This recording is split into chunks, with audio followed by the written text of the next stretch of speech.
Hello friends, मेरा नाम रंजीत सिंह। स्वागत है आपका आपके अपने यूट्यूब चैनल खालसा कंप्यूटर पर। आज का हमारा ये टैली प्राइम का क्लास 2 वीडियो है।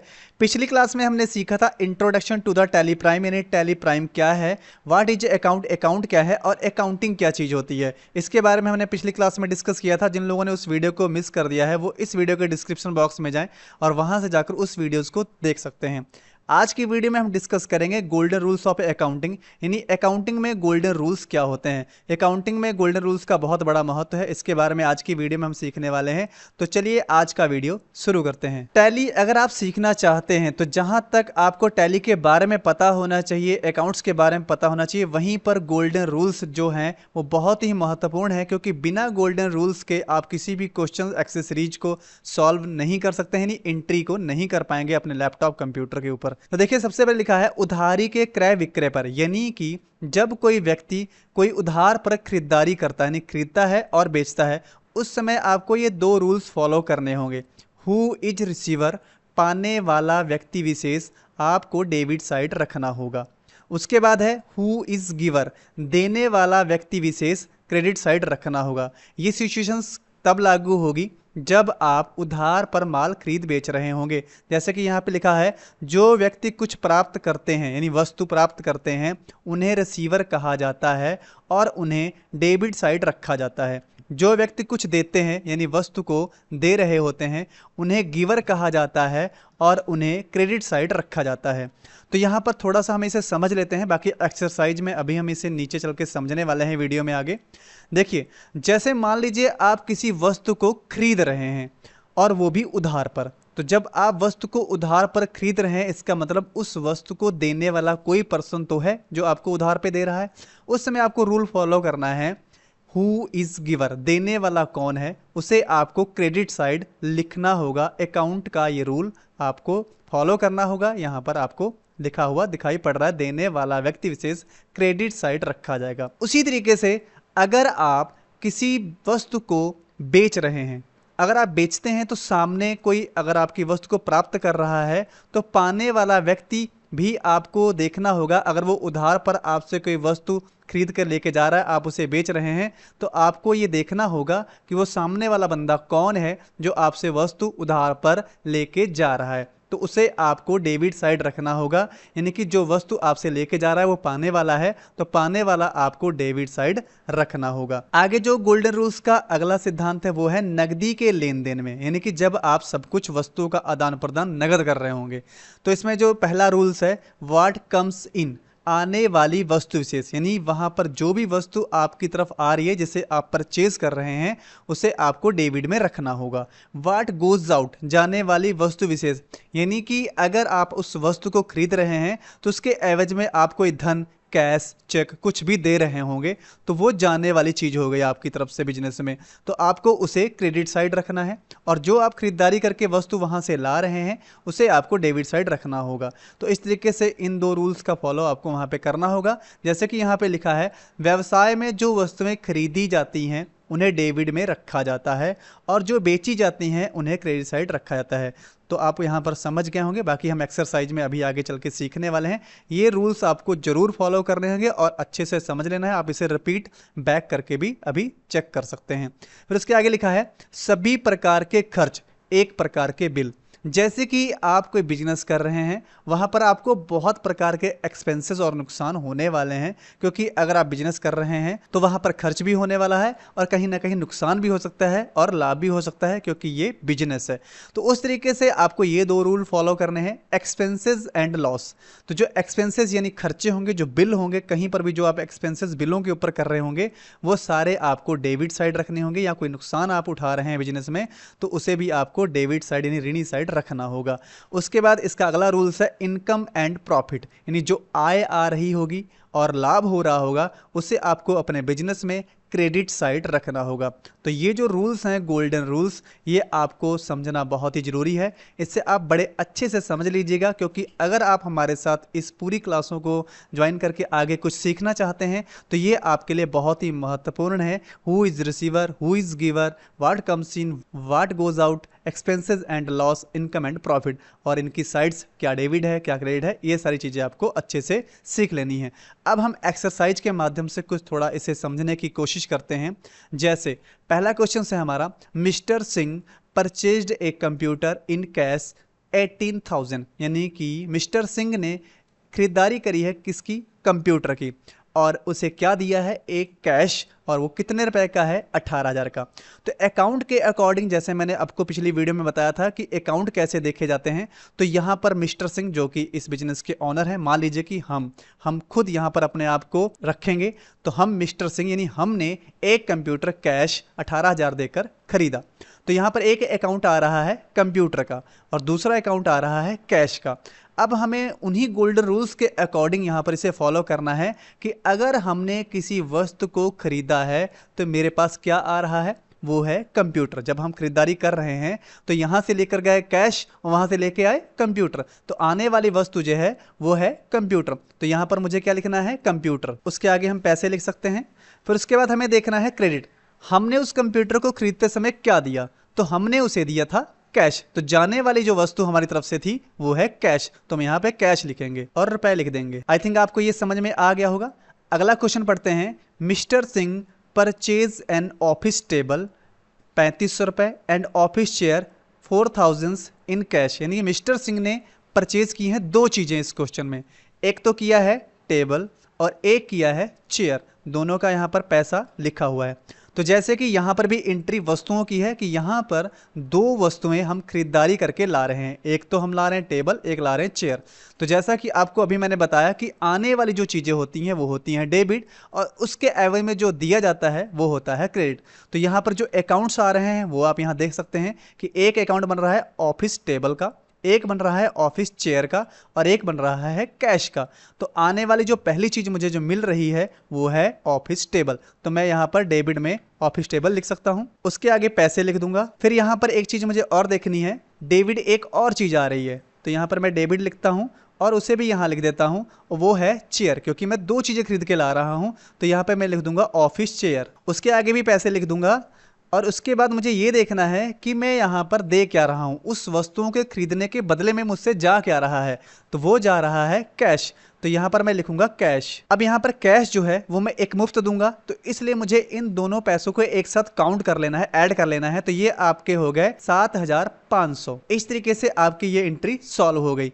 आगे देख लेते हैं। आगे है mister Singh open A bank account in HDFC bank by deposit cash RS 50,000, यानी मिस्टर सिंह यानी हमने एक बैंक में जाकर बैंक अकाउंट खुलवाया और उस बैंक यानी HDFC में जाकर अपने बिजनेस के लिए 50,000 कैश जमा कर दिया। तो यहाँ पर हमें क्या देखना है, जब यहाँ से हम चले तो मेरे पास था कैश, जब हम बैंक में गए और वहां जाकर जब मैंने जमा कर दिया और जब घर वापस आए तो मेरे पास क्या नहीं है, वो है कैश। यानी यहाँ पे हमें ये देखना है कि किसने वो कैश पाया होगा। तो यहाँ पर जब हम बैंक में गए थे तो हमारे पास कैश था और जब हम वापस आए तो मेरे पास कैश नहीं था, यानी कि उस बैंक ने कैश को पाया। तो यहाँ पर हमें लिखना है HDFC बैंक, यानी बैंक में हमारा कैश जमा हो गया, तो पाने वाली हो गई बैंक। तो यहाँ पर हम लिख देंगे बैंक को 50,000 से डेबिट साइड। उसके बाद हमें देखना है कि हमने जो खोया का मतलब जो वहां पर मैंने जमा किया, क्रेडिट का मतलब ही जमा करना होता है। तो मैंने जो वहां जमा किया वो था मेरा कैश, जो अब इस समय मेरे पास नहीं है, जो मैं बैंक में दे आया हूं। तो यानी 50,000 रुपए मेरे बैंक में जमा हो गए। अब बैंक हमारा डेबिट यानी कि ऋणी हो गया है। इन फ्यूचर वो मुझे पैसे देगा, जब मैं वहां विड्रॉल भर के लगाऊंगा तो बैंक मुझे पैसा देगी। इस समय मैंने बैंक को पैसा दे दिया है, तो बैंक पाने वाली डेबिट साइड, और मैंने कैश वहां जमा कर दिया, यानी मैंने कैश को खो दिया है, क्रेडिट साइड। उसके आगे है mister Singh purchase stationery item in cash 2,000। Mister Singh ने कुछ खरीदारी करी है। खरीदारी में क्या है, स्टेशनरी। स्टेशनरी का मतलब होता है कुछ ऐसी चीज़ें जो लिखने पढ़ने से संबंधित होती हैं, pen, copy, pencil, cutter, erasers वगैरह, ये सारी चीज़ें जो आइटम्स हैं, कुछ जो यहाँ पे लिखे नहीं गए हैं लेकिन स्टेशनरी है। तो वो 2,000 रुपए की कैश देकर खरीद ली गई है।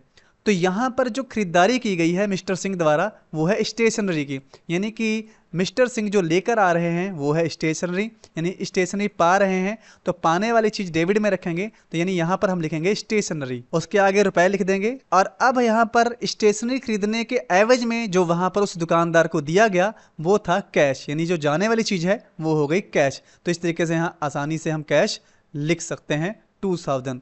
तो यानी हमने पाया क्या? स्टेशनरी, हमने खोया क्या? कैश। आगे है mister Singh purchase a mobile phone. Mister Singh ने एक मोबाइल फोन खरीदा 5000 ₹5000 का from Suman telecom on credit. यहाँ पर हमें एक थोड़ी सी चीज़ देखनी है। जैसे कि मैंने बताया था उधारी का रूल्स ऊपर जो लिखा हुआ था वो आपको यहाँ पर फॉलो करना है। तो यहाँ पे लिखा है मिस्टर सिंह ने एक मोबाइल फ़ोन 5000 रुपये का सुमन टेलीकॉम से ऑन क्रेडिट उधार पर खरीदा। तो यहाँ पर सबसे पहला रूल फॉलो करना है उधारी वाला। तो यहाँ पर ये देखना है कि हमने जो खरीदा यानी जो पाया वो क्या है। तो वो तो सीधी सी बात है कि यहाँ पर हमने एक वस्तु पाई है जो है मोबाइल फ़ोन। तो ये तो मैंने यहाँ पे लिख दिया कि मोबाइल फ़ोन पाया, तो मोबाइल फ़ोन। अब भाई दूसरी बात यहाँ पे उठ रही है कि मैंने यहाँ पर खोया क्या। तो मैंने तो यहाँ पर उधार पर मोबाइल फ़ोन लिया है, तो मैंने तो कुछ दिया नहीं। तो इसका मतलब ये है कि कोई खोने वाला वस्तु नहीं है, लेकिन कोई खोने वाला व्यक्ति यहाँ पर मौजूद है। तो वो व्यक्ति कौन सा है? सुमन टेलीकॉम। तो उधार पर जब हम खरीदारी करते हैं तो सामने वाले का नाम हमें लिखना रहता है, क्योंकि हमें उसे इन फ्यूचर पैसा लौटाना है। तो सुमन टेलीकॉम ऑन क्रेडिट उधार पर हमने सुमन से ही खरीदा है, तो यहाँ पर खोने वाले में लिख देंगे सुमन टेलीकॉम और उसके आगे लिख देंगे रुपए। यानी कि जो पाने वाले हैं हम वो है मोबाइल फ़ोन और जो खोने वाले हैं वो है सुमन टेलीकॉम। इन फ्यूचर जब हम इन्हें पेमेंट करेंगे तो पाने वाले होंगे सुमन टेलीकॉम वाले और हम खोने वाले होंगे कैश। कुछ इस तरीके से इन फ्यूचर ये एंट्री हो सकती है। अगला क्वेश्चन है mister Singh withdraw RS 10,000 from HDFC bank. तो यहाँ पर क्या है कि मिस्टर सिंह ने खर्च के लिए 10,000 रुपये बैंक से निकाले। तो जैसे जमा किए जाते हैं वैसे निकाले भी जाते हैं। तो यहाँ पर हमने जो निकाला है वो बैंक से निकाला है, तो हमें जो मिलने वाला बैंक से होगा वो होगा कैश। तो यहाँ पाने वाले हम क्या हुए? कैश। तो यहाँ पर हम कैश लिख सकते हैं 10,000 रुपये। अब जो खोने वाले हैं वो क्या हैं? तो हम तो कुछ नहीं खोने वाले हैं, तो खोने वाले क्या है? बैंक है, क्योंकि बैंक को हमने पैसा उस समय दिया था, अब इस समय बैंक खो रही है। तो यहाँ पर हम लिखेंगे बैंक देने वाली है क्रेडिट साइड 10,000 रुपये और हम पाने वाले हैं कैश बैंक से 10,000 रुपये। इस तरीके से हम एंट्री करेंगे।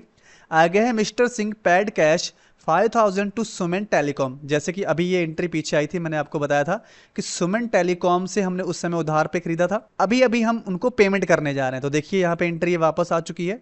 तो क्या करना होगा? अब पाने वाले कौन है?